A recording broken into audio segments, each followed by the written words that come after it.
Have you ever walked into a nice restaurant, like a really nice restaurant, sat down and looked around, only to see that everybody's on their phone?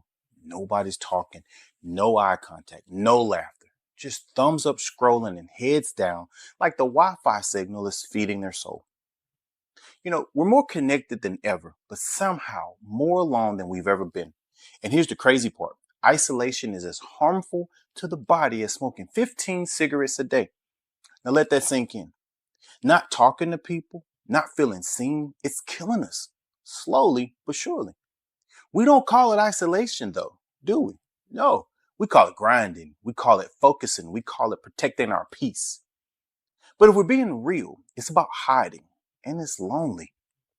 See, isolation doesn't always look like being in a cabin in the woods. Sometimes it looks like being in a house full of people, but feeling invisible.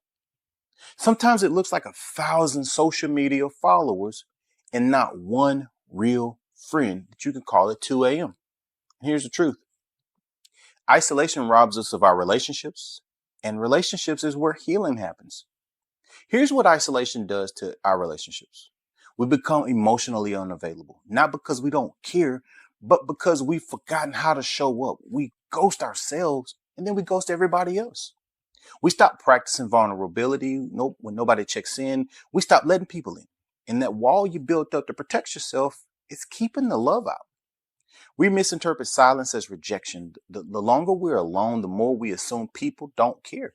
But often they're just waiting on us to reach back out. What begins as protection becomes a prison, and most of the time we don't even notice the door was open the whole time. Now let's go a little deeper.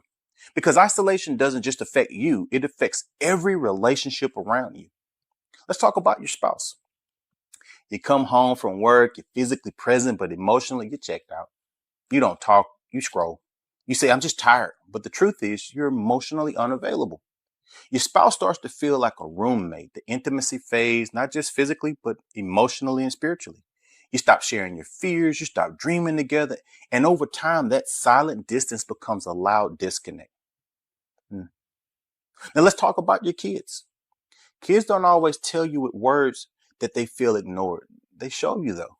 They act out, they shut down, they mimic your detachment.